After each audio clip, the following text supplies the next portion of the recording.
General board દર 2 મહિને બોલાવવાની થતી હોય છે.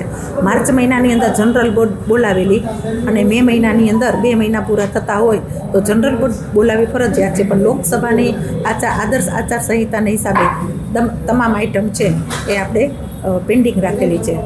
કોર્પોરેટરો પોતાના રજા રિપોર્ટ આપી અને પોતે રજા લીધેલી છે, એટલા માટે ટેબલો ખાલી હતા.